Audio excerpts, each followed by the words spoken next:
friends, my name's Jim Dancy. I work with Cork and Bottle on their wine program, and we've been thinking a little bit lately, and we realized that a lot of us can't come out to Cork and Bottle like we used to.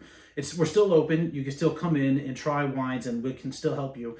But a lot of people are choosing to self-quarantine, stay at home, just be healthy and safe, and we totally respect that and love that, and we want to help you continue to have the Cork and Bottle experience that you used to have, but from the comfort of your home. So what we decided to do is maybe every now and then we'll put together a little video like this, and we can describe a couple wines that we have, maybe some new wines, some wines that you might not have tried before, but just some wines that we have in stock that you guys could try. I'll describe them to you, just let you know some new things that we have. You used to be able to come in and they direct you and find out what your preferences were. So maybe this is something that we can do, not an exact replacement, but just to keep things happy and fun and enjoyable while we're all going through what we're going through. So on that note, we're going to start with a white and a red. Maybe in a week or two, we'll come out with another one. And we're going to start today with a wine from New Zealand. But the winemaker his name is Dave Finney. A lot of you might know, I've heard of him. He is a gentleman that started in the wine industry back in, well, actually before 1997. He went out to Italy and he was in Florence during college. And he found out that he loved wine. And when he came back to the States, he decided to switch his focus in college to agriculture. And once he graduated, he got his first internship at Robert Mondavi, so a total blessing. But he was the right man for the job because not even 1 year in 1998, not even 1 year into working in the fields and being in the vineyards, did he start up his own winery brand called Orange Swift Cellars. And to this day, he still has Orange Swift wines. We'll try those some other time. His Orange Swift wines are phenomenal, and we'll try those in the future. But today, what we're going to start with is the brand that he started, his second wine called Locations. His first wine was in 2000. It was the big game changer for him. He created a brand. He launched a brand called Prisoner, and it was a kind of in your face, showing the wine industry something different, that you could have creativity with quality. Just youthfulness, and he was super successful. I think in 2010 he sold it off for a mint, and he did very well. A lot of people, I think he was in his 40s, if even that. He was super young when he did this. A lot of people like me would have just maybe gone to Europe, went back to Florence and bought a house and just had fun for the rest of your life.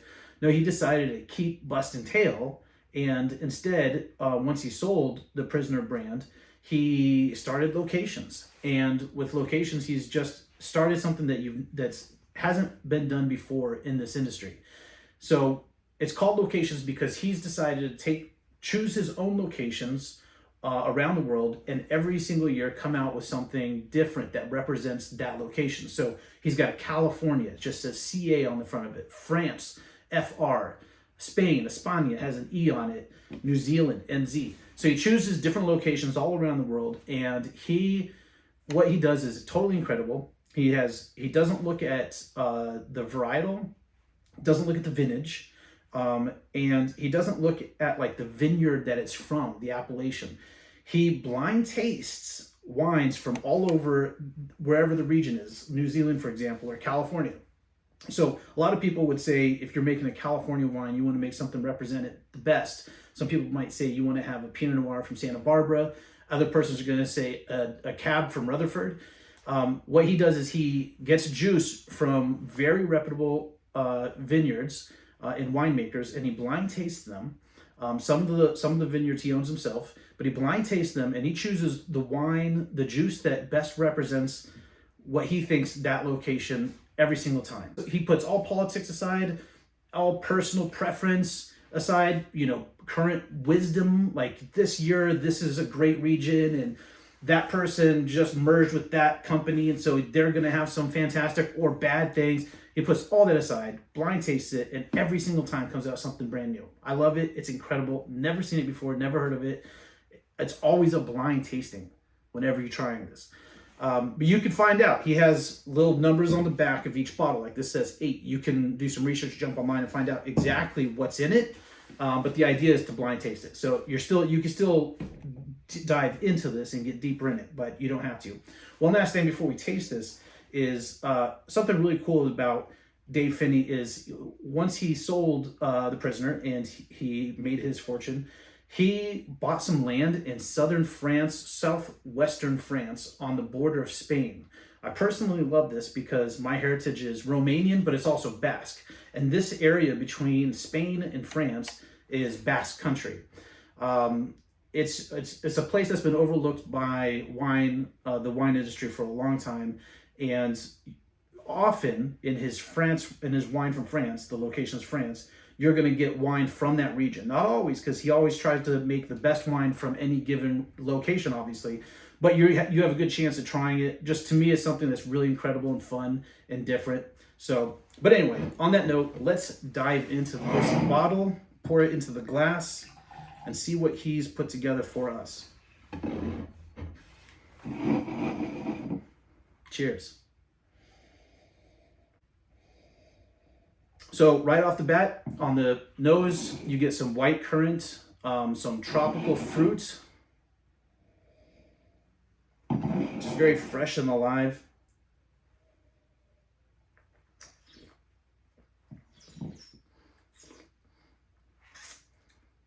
You get a little bit more citrus fruit on the palate, some gooseberry, some passion fruit. There's a cut grass flavor going on there. In the finish, it's finishing off with some herbal minerality. So just delicious. A fantastic bottle of wine from New Zealand, obviously. Second, we're going to try a red wine. It's a Pinot Noir. And so let's see what that is. So for our red wine, what we've decided to showcase for you today is this wonderful Pinot Noir from Monterey, California. It is a wine it's called Diora, and the reason it's called Diora is it's a play on the French word for ore, like Côte d'Or, the coast of gold, Côte d'Or, Diora. It's for golden. And the reason for that is this wine is from a part of Monterey, California. It's from the San Bernabé vineyards in Santa Lucia mountain range. And if you're ever there, Google it if you can. You'll see that when the sun is rising or when the sun is setting, the entire area just turns gold. It's just gorgeous. It's breathtaking. Everything just gets this goldish hue to it, like in one of the scenes of The Godfather. It's beautiful. But a little bit about this wine. So the winemaker is a gentleman by the name of James Ewart, and he's from Australia. And in 2000, he came over to the United States just to check out California's wine industry and see that he heard all about the diversity of California's soils. And he got into Monterey County, and he's just never left. He grew up making wine next to his father, so he grew up in the wine world, in the vineyards. He has an undergraduate degree in geology and chemistry and a graduate degree in viticulture. So he's one of the only winemakers in the entire world that has this geology, chemistry backbone to his viticulture degree and his knowledge. And how that helps him and how that makes him special is he has this wonderful understanding of soils.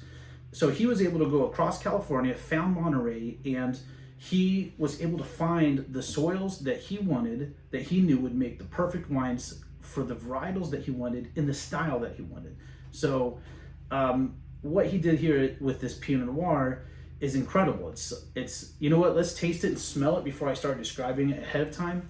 But it's a very interesting thing, the way that he put this together for us. So this is the Diora Pinot Noir, and right off the bat, I don't know how well this camera's picking it up, but you can see that it doesn't even look like your average Pinot Noir.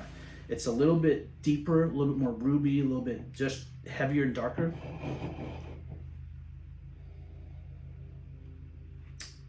On that nose, you get fruit, you get blackberry, you get a toasted almond, and there's like a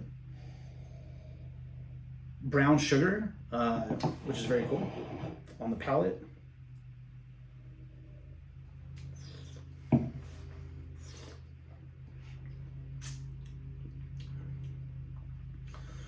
You get a lot of fruit again, a lot of earthiness too, but the fruit is more like intense, voluptuous red cherry. The mouth is very bold and big. It's full.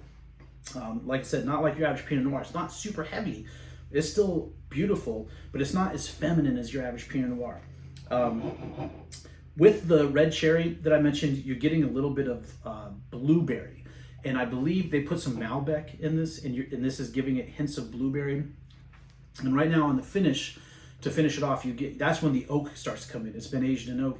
You're getting the vanilla and like a toasted marshmallow finish. It's beautiful. I think that this is a wine that's going to go well, not just with something light like a salmon, like most Pinot Noirs will do. This is going to go well with a filet. And on that note, Cork and Bottle, right around the corner from them, is a wonderful restaurant. I have lunch there just about every day of the week. It's called Grandview Tavern. I'm going to get their phone number for you, but they're fantastic. They have right now an 8-ounce filet with asparagus, sauteed asparagus, homemade mashed potatoes, and a red wine demi-glaze that this would match up perfectly with. But they also have like meatloaf and chicken dishes, and of course the salmon dish. Right now this is a time that we might want to stay at home and stay healthy and safe. Why not? Let's take care of our local wine shops and our local restaurants. Give us a call. Order this Diora. We'll have it we'll have it curbside for you to pick up. The New Zealand Sauvignon Blanc by locations. Dave Finney. Call us and we'll have this for you. And then give Grandview Tavern a call and order up a filet or meatloaf or something just interesting. They have great salads. And let's make this as enjoyable and fun as we possibly can. So on that note, I just want to say thank you for letting me come into your homes and taste this with you. Thank you for letting me have one of the most wonderful jobs to be working with you guys and to get to enjoy these with you. I just really appreciate it. And I will talk to you guys and see you soon. Thank you very much. Bye-bye.